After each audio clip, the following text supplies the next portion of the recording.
सोचो, एक युद्ध जिसमें एक तरफ थे सिर्फ 7,000 सैनिक और दूसरी तरफ 60,000, फिर भी जीते वो जिनके पास कम सैनिक थे। और इस एक जीत ने पूरे हिंदुस्तान की किस्मत बदल दी।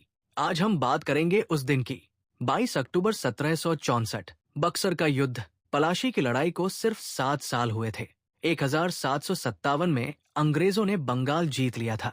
मीर जाफर को कठपुतली नवाब बनाया था, लेकिन अंग्रेज मीर जाफर से खुश नहीं थे, तो 1760 में उन्होंने नया कठपुतली बनाया, मीर कासिम, मीर जाफर के दामाद। लेकिन यही अंग्रेजों से गलती हो गई। मीर कासिम कठपुतली नहीं था, वो एक समझदार, महत्वाकांक्षी और स्वाभिमानी शासक था। उसने बंगाल को मजबूत बनाना शुरू किया, सेना सुधारी, राजधानी मुंगेर ले गया और अंग्रेजों का प्रभाव कम करने की कोशिश की।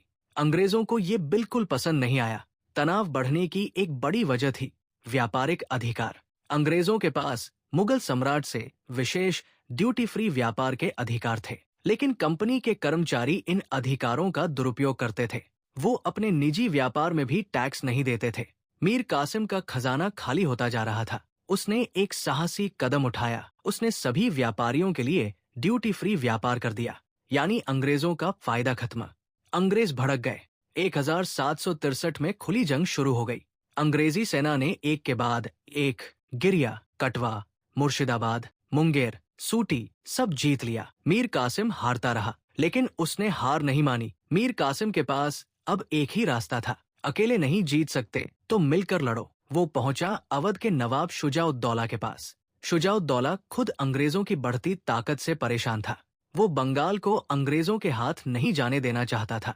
दोनों मिले और फिर एक तीसरा साथी भी जुड़ा, मुगल सम्राट शाह आलम II, जो पहले पटना जीतने की कोशिश कर चुका था लेकिन विफल रहा था। अब तीनों एक साथ थे, बंगाल का नवाब, अवध का नवाब और मुगल सम्राट।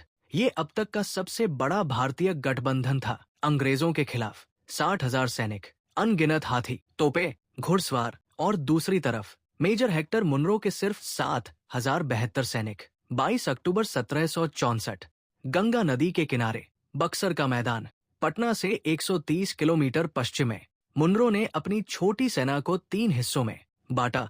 बायां पक्ष मेजर स्टिबर्ट, दायां पक्ष मेजर चैंपियन। केंद्र में घुड़सवार और सिपाही। मेजर चैंपियन आगे बढ़ा, एक छोटे गांव पर कब्जा किया और फिर उसने वो किया जो युद्ध का रुख बदल गया।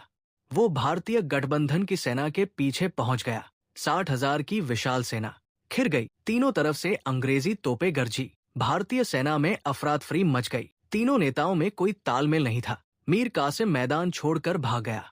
शाह आलम II ने घुटने टेक दिए। शुजाउद्दौला पश्चिम की ओर भागा, अंग्रेज उसके पीछे। कुछ ही घंटों में सब खत्म हो गया।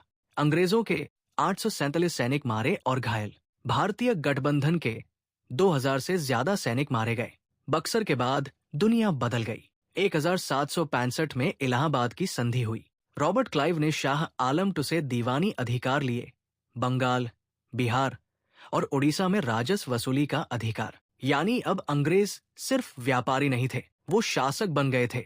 मीर कासिम गुमनामी में खो गया, गरीबी में मरा। शाह आलम II इलाहाबाद किले में कैद हो गया। नाम का सम्राट शुजाउद्दौला 50 लाख रुपए हर्जाना देकर माफी मांगी और मीर जाफर फिर से बंगाल का कठपुतली नवाब बन गया। इतिहासकार कहते हैं पलाशी ने दरवाजा खोला, लेकिन बक्सर ने पूरा घर दे दिया। पलाशी में सिर्फ एक नवाब हारा था, बक्सर में एक पूरा देश हारा। और एक सबक जो आज भी याद रखना जरूरी है, जब दुश्मन एकजुट हो और हम बिखरे हों तो संख्या नहीं रणनीति जीतती है।